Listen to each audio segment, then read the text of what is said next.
Aunque la economía puede parecer compleja, funciona en forma simple y mecánica.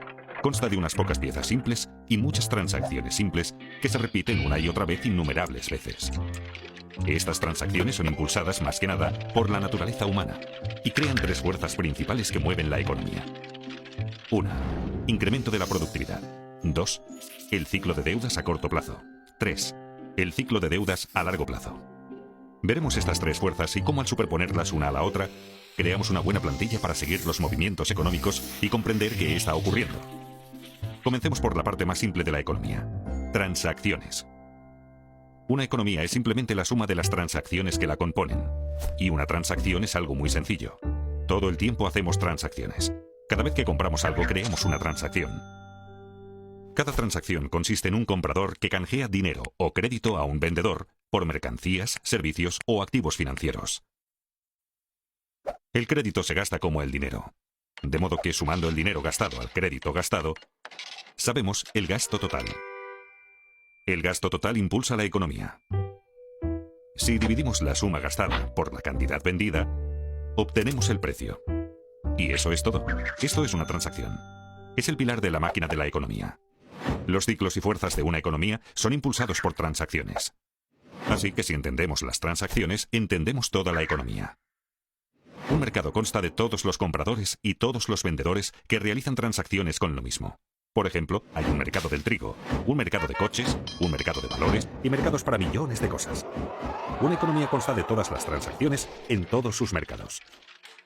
Las personas, empresas, bancos y gobiernos, todos participan en transacciones como describí anteriormente. Canjean dinero y crédito por mercancías, servicios y activos financieros. El mayor comprador y vendedor es el gobierno, compuesto por dos partes importantes: un gobierno central que recauda impuestos y gasta dinero, y un banco central, que es diferente de otros compradores y vendedores porque controla la cantidad de dinero y de crédito en la economía. Lo hace influyendo en las tasas de interés e imprimiendo dinero nuevo. Por estas razones, como veremos, el Banco Central es un actor importante en el flujo del crédito. Ahora pongamos atención en el crédito. El crédito es la parte más importante de la economía y probablemente la menos comprendida. Es la parte más importante porque es la mayor y la más volátil. Así como compradores y vendedores van al mercado a hacer transacciones, también los prestadores y los prestatarios. Los prestadores suelen querer convertir su dinero en más dinero. Y los prestatarios suelen querer comprar algo que no pueden pagar, como una casa o un coche, o quieren invertir en algo como iniciar una empresa. El crédito puede ayudar tanto a prestadores como a prestatarios a obtener lo que desean. Los prestatarios prometen devolver la suma prestada llamada el capital, más una suma adicional llamada interés. Cuando las tasas de interés son altas, se toman menos préstamos porque son caros. Cuando las tasas de interés son bajas, se toman más préstamos porque son más baratos. Cuando los prestatarios prometen devolver el préstamo y los prestadores les creen, se crea el crédito. Dos personas cualesquiera pueden acordar el crear crédito de la nada. Esto parece bastante sencillo, pero el crédito es escurridizo porque tiene nombres diferentes. Una vez generado el crédito, se convierte de inmediato en deuda.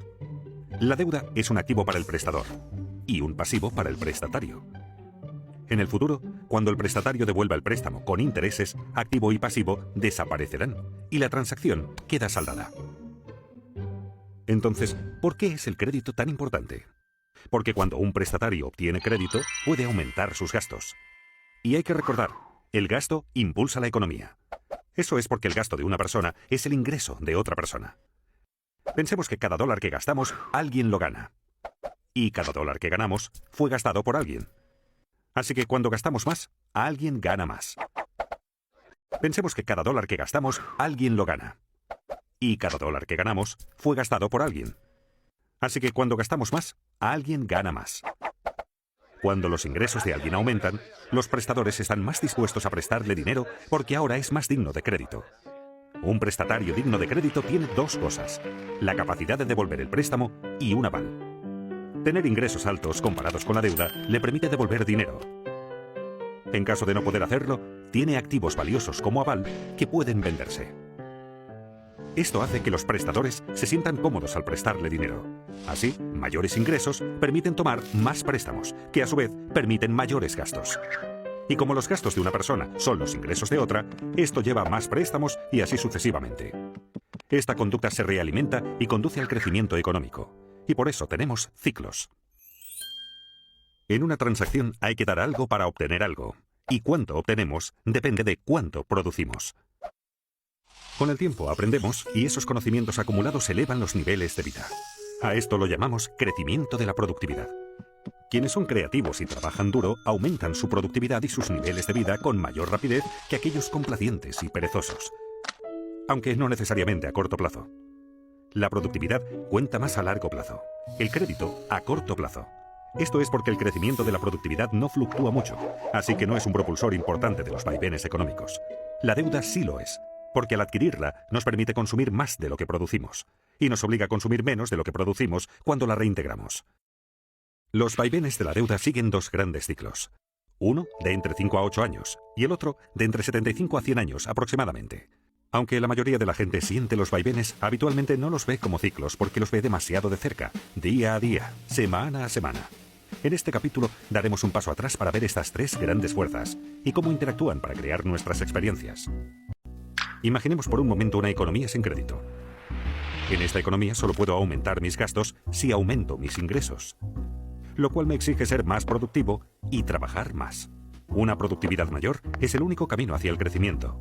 Como mis gastos son los ingresos de otra persona, la economía crece cada vez que yo u otro cualquiera es más productivo.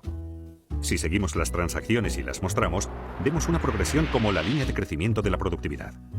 Pero como tomamos préstamos, tenemos ciclos. Esto no surge de ninguna ley o reglamento, sino de la naturaleza humana y de cómo funciona el crédito. Pensemos en tomar préstamos como estirar los gastos hacia adelante. Para comprar algo que no podemos permitirnos, hay que gastar más de lo que se gana. Para ello, debemos tomar prestado de nuestro propio futuro.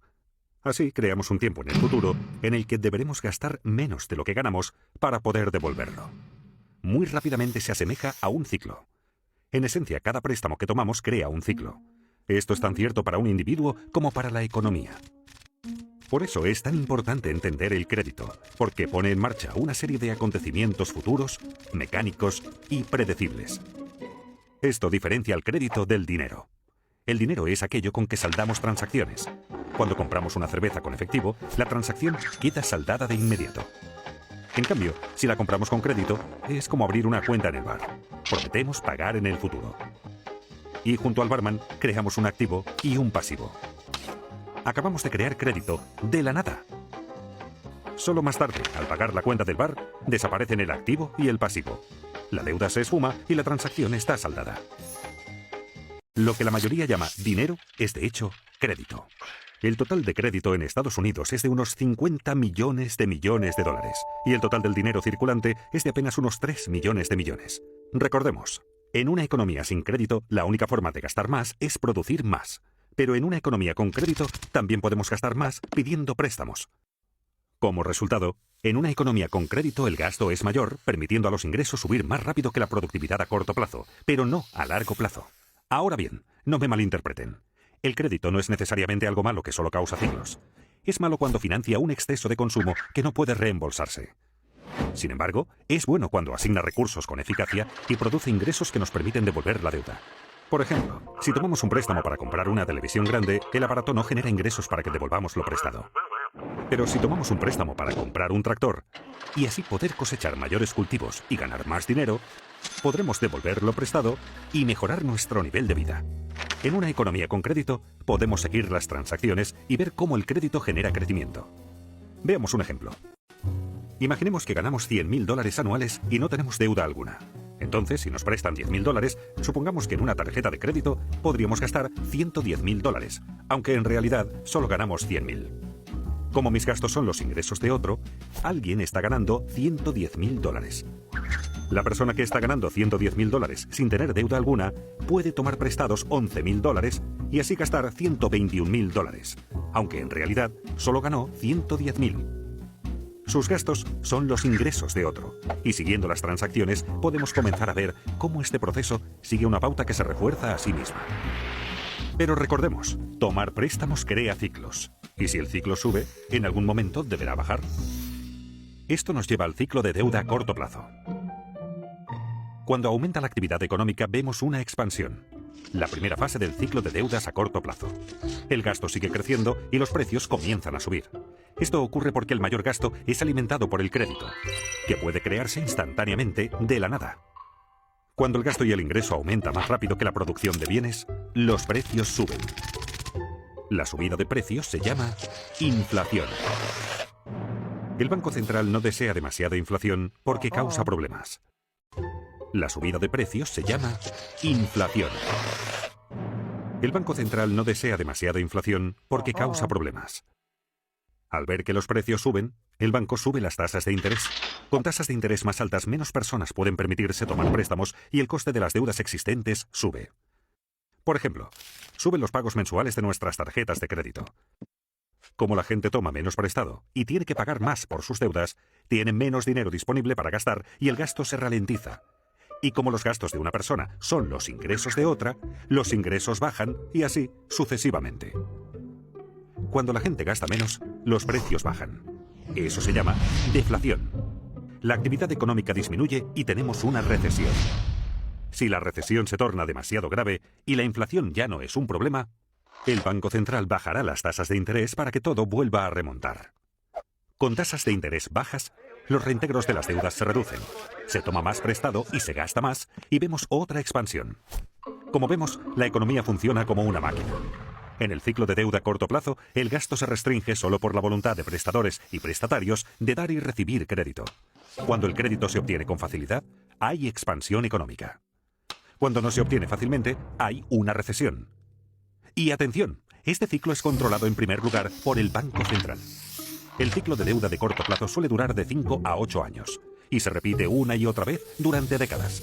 Pero notarán que la parte inferior y la superior de cada ciclo terminan con mayor crecimiento que el ciclo anterior y con más deuda. ¿Por qué? Porque la gente lo empuja. Se inclina más a tomar préstamos y gastar que a pagar deudas. Es la naturaleza humana. Por eso mismo, a la larga, las deudas crecen más rápido que los ingresos, creando el ciclo de deudas a largo plazo. Aunque la gente está más endeudada, los prestadores dan crédito con mayor facilidad. ¿Por qué? Porque todos consideran que las cosas van muy bien. La gente piensa solo en los acontecimientos recientes. ¿Y qué fue lo que ocurrió recientemente? Los ingresos subieron. Los valores de los activos suben. El mercado bursátil ruge. Es un boom. Conviene comprar mercancías, servicios y activos financieros con dinero prestado. Cuando la gente hace mucho de eso, le llamamos una burbuja. De modo que aunque las deudas hayan ido creciendo, los ingresos han crecido casi tan rápido como para compensarlas. A la relación entre deuda e ingresos la llamaré carga de la deuda. Mientras los ingresos sigan subiendo, la carga de la deuda se mantiene manejable. Simultáneamente, los valores de los activos suben vertiginosos. La gente toma préstamos gigantescos para comprar activos para inversión y hace que su precio suba aún más. La gente se siente rica. De modo que hasta con muchísima deuda acumulada, los ingresos y los activos en alza ayudan a los prestatarios a mantenerse dignos de crédito por mucho tiempo. Obviamente es algo que no puede continuar para siempre. Y no ocurre. Con las décadas, la carga de la deuda aumenta lentamente y crea reembolsos crecientes. Cuando estos reembolsos comienzan a crecer más rápido que los ingresos, obligan a la gente a recortar sus gastos. Y como los gastos de una persona son los ingresos de otra, los ingresos comienzan a bajar, lo que convierte a la gente en menos digna de crédito y reduce los préstamos tomados. Los pagos para saldar deudas continúan subiendo, haciendo que los gastos caigan más aún y el ciclo se invierta. Este es el cénit de la deuda a largo plazo. Las cargas de la deuda se han vuelto demasiado grandes. En Estados Unidos, Europa y buena parte del mundo, esto ocurrió en 2008. Ocurrió por la misma razón que en Japón en 1989 y en Estados Unidos en 1929. La economía comienza ahora a desapalancarse. En esta fase, la gente reduce el gasto, el ingreso baja, el crédito desaparece, los activos caen, los bancos sufren, las bolsas se desmoronan, las tensiones sociales aumentan y todo comienza a realimentarse en el sentido opuesto. A medida que caen los ingresos y suben los pagos por deudas, los prestatarios quedan restringidos. Ya sin derecho a crédito, sus créditos se agotan y ya no pueden tomar suficiente dinero prestado para saldar sus deudas. Desesperados, los prestatarios se ven obligados a vender activos. La fiebre de ventas inunda el mercado. Aquí es donde colapsa la bolsa. El mercado inmobiliario se hunde y a los bancos se les complican las cosas. Cuando los activos bajan de precio, bajan los valores de los avales de los prestatarios. Esto hace que los prestatarios merezcan aún menos crédito. La gente se siente pobre. El crédito desaparece rápidamente. Menos gasto, menos ingreso, menos riqueza, menos crédito, menos préstamos tomados y así sucesivamente. Es un círculo vicioso. Se asemeja a una recesión, pero la diferencia aquí es que no se pueden bajar las tasas de interés para salvar la situación. En una recesión, la baja de tasas estimula la toma de préstamos. Pero en un desapalancamiento, bajar las tasas no sirve, pues las tasas de interés ya están bajas y llegan pronto al 0%. Así que se acaba el estímulo.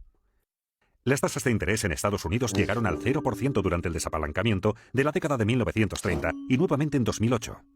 La diferencia entre una recesión y un desapalancamiento es que en este, la carga de la deuda sobre los prestatarios creció demasiado y no pudo aliviarse bajando las tasas de interés. Los prestadores comprenden que deudas tan excesivas no pueden ser devueltas totalmente. Los prestatarios perdieron su capacidad de pagar y sus avales perdieron valor. Se sienten paralizados por la deuda y ya no quieren más. Los prestadores dejan de prestar. Los prestatarios dejan de tomar prestado. Pensemos en la economía como indigna de crédito. Como una persona. ¿Qué hacer entonces con el desapalancamiento? El problema es que las cargas de las deudas son muy altas y deben bajar. Hay 4 formas en que esto puede ocurrir. 1. Personas, empresas y gobiernos recortan sus gastos. 2. Se reducen las deudas mediante moratorias y reestructuras. 3. La riqueza se redistribuye de los que tienen a los que no tienen. 4. El Banco Central imprime dinero nuevo. Estas 4 formas ocurrieron en cada desapalancamiento de la historia moderna. Es habitual recortar primero los gastos. Como vimos, personas, empresas, bancos y hasta gobiernos se ajustan el cinturón y recortan gastos para poder pagar sus deudas. Esto se llama con frecuencia austeridad. Cuando los prestatarios dejan de contraer nuevas deudas y comienzan a pagar las deudas viejas, puede esperarse que la carga de la deuda baje. Pero ocurre lo contrario. Como se recorta el gasto, y el gasto de una persona es el ingreso de otra, esto hace que los ingresos caigan más rápido de lo que se saldan las deudas, y así la carga de la deuda, de hecho, empeora. Este recorte del gasto es deflacionario y doloroso. Las empresas están forzadas a reducir costes, lo que significa menos empleos y mayor paro. Esto lleva a la etapa siguiente. Deben reducirse las deudas. Muchos no pueden pagar sus préstamos y las deudas del prestatario son el activo del prestador. Cuando los prestatarios no pagan al banco, la gente teme que el banco no pueda pagarle lo suyo y corre a retirar su dinero del banco. Los bancos quedan restringidos y la gente, las empresas y los bancos dejan de pagar sus deudas. Esta grave contracción económica es una depresión. Buena parte de una depresión consiste en descubrir que lo que suponíamos era nuestra riqueza no está. Volvamos al bar. Cuando compramos una caña a cuenta, prometimos pagarle al dueño del bar. Nuestra promesa se convirtió en un activo del barman. Si no cumplimos la promesa, no le pagamos y entramos en moratoria de nuestra cuenta de bar. Entonces, este activo que tenía, de hecho, no vale nada. En esencia, ha desaparecido. Muchos prestadores no quieren ver su patrimonio desaparecer y acuerdan reestructurar la deuda. Esto significa que los prestadores recibirán un reembolso menor o que cobrarán en un lapso mayor o con un interés menor al acordado inicialmente. De esta manera, se incumple un contrato a pesar de que se reduce la deuda. Los prestadores prefieren así un poco de algo antes que el total de la nada.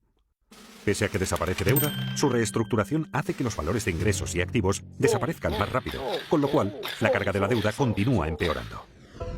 Como recortar gastos, reducir la deuda también es doloroso y deflacionario. Todo esto afecta al gobierno central porque menores ingresos y menos empleo significan que el gobierno recauda menos impuestos. Al mismo tiempo, necesita aumentar su gasto por el aumento del paro. Muchos de los parados tienen ahorros inadecuados y necesitan apoyo financiero del gobierno. Además, los gobiernos crean planes de incentivos y aumentan sus gastos para compensar la baja de la economía.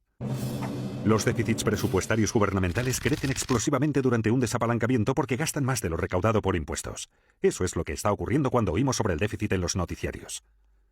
Para financiar los déficits, los gobiernos deben subir los impuestos o tomar dinero prestado. Pero con ingresos en caída y tantos en paro, ¿de quién vendrá el dinero? De los ricos. Ya que los gobiernos necesitan más dinero y la riqueza está muy concentrada en manos de un pequeño porcentaje de la gente, Es natural que los gobiernos cobren más impuestos a los acaudalados, lo cual facilita una redistribución de la riqueza en la economía de los que tienen hacia los que no tienen. Los que no tienen y sufren comienzan a sentir resentimiento hacia los ricos que tienen. Los que tienen, sufriendo la economía débil, los precios de los activos en baja y los impuestos en alza, comienzan a sentir resentimiento hacia los que no tienen. Si la depresión continúa, puede alterarse el orden social. No solo subirán las tensiones internas en los países, sino que también entre países, sobre todo entre deudores y acreedores. Esta situación puede llevar a un cambio político que a veces puede ser extremo. En la década de 1930, esto condujo a Hitler al poder, a la guerra en Europa y a la depresión en Estados Unidos. La presión para que se haga algo que ponga fin a la depresión aumenta. Recordemos, lo que la mayoría consideraba dinero era en realidad crédito. Así, cuando el crédito desaparece, la gente no tiene suficiente dinero. La gente está desesperada por dinero. ¿Recuerdan quién puede imprimirlo? El Banco Central. Tras haber bajado ya sus tasas de interés a casi cero, está obligado a imprimir dinero. A diferencia del recorte de gastos, la reducción de la deuda y la redistribución de riquezas, la impresión de dinero es inflacionaria y estimulante. Inevitablemente, el Banco Central imprime dinero nuevo, de la nada, que usa para comprar activos financieros y bonos del gobierno. Ocurrió en Estados Unidos durante la Gran Depresión y nuevamente en 2008, cuando su Banco Central, la Reserva Federal, imprimió más de 2 millones de dólares. Otros bancos centrales del mundo que podían también imprimieron mucho dinero. Comprar activos financieros con este dinero ayuda a elevar los precios de los activos, volviendo a la gente más digna de crédito. Pero esto ayuda solo a los que tienen activos financieros. Y es que el Banco Central puede imprimir dinero, pero solo puede comprar activos financieros. El gobierno central, por su parte, puede comprar bienes y servicios y pasar dinero a la gente, pero no puede imprimir dinero. Así que para estimular la economía, los dos deben cooperar. Comprando bonos del gobierno, el Banco Central en esencia presta dinero al gobierno, permitiéndole mantener un déficit y aumentar el gasto en bienes y servicios mediante sus programas de incentivos y de seguros de paro. Esto aumenta los ingresos de la gente, así como la deuda del gobierno. Sin embargo, reducirá la carga total de la deuda en la economía. Este es un momento de gran riesgo. Quienes formulan las políticas deben equilibrar las 4 formas en que se reduce la carga de la deuda. Las formas deflacionarias deben equilibrar a las inflacionarias para mantener la estabilidad. Si se equilibran correctamente, puede producirse un desapalancamiento hermoso. Y es que un desapalancamiento puede ser feo o hermoso. La gente pregunta si la impresión de dinero causará inflación. No, si compensa el crédito que cae. Recordemos, el gasto es lo que importa. $1 de gastos pagado con dinero afecta a los precios igual que $1 de gastos pagado con crédito. Imprimiendo dinero, el Banco Central puede compensar la desaparición de crédito con un aumento de la cantidad de dinero. Para cambiar esta situación, el Banco Central necesita no solo fomentar el crecimiento de los ingresos, sino lograr que la tasa de crecimiento del ingreso supere la tasa de interés sobre la deuda acumulada. ¿Qué quiero decir con ello? En esencia, los ingresos deben crecer más rápido que las deudas. Por ejemplo, supongamos que un país en desapalancamiento tiene una relación deuda-ingreso del 100%. Esto significa que su deuda total es igual a los ingresos del país entero en un año. Pensemos ahora en la tasa de interés sobre esa deuda, digamos que del 2%. Si la deuda crece al 2% por esa tasa de interés y el ingreso crece solo al 1%, jamás se reducirá la carga de la deuda. Se necesita imprimir suficiente dinero para que la tasa de crecimiento del ingreso supere a la tasa de interés. No obstante, es fácil abusar de la impresión de dinero por ser tan fácil y porque la gente la prefiere a las alternativas. La clave es evitar imprimir demasiado dinero y provocar una inflación inaceptablemente alta, como hizo Alemania en el desapalancamiento de la década de 1920. Si los responsables logran el equilibrio correcto, un desapalancamiento no es tan dramático. El crecimiento es lento, pero las cargas de la deuda bajan. Así es un desapalancamiento hermoso. Con los ingresos en alza, los prestatarios comienzan a parecer más dignos de crédito. Y cuando esto ocurre, los prestadores vuelven a prestar. Las cargas de las deudas comienzan por fin a bajar. Al poder tomar préstamos, la gente puede gastar más. La economía comienza ahora a crecer nuevamente hacia la fase de reflación del ciclo de deudas a largo plazo. Aunque el desapalancamiento puede ser horrible si se maneja mal, cuando se maneja adecuadamente, solucionará el problema. Lleva unos 10 años o más el que las cargas bajen y la actividad económica retorne a la normalidad. Y de ahí la expresión década perdida.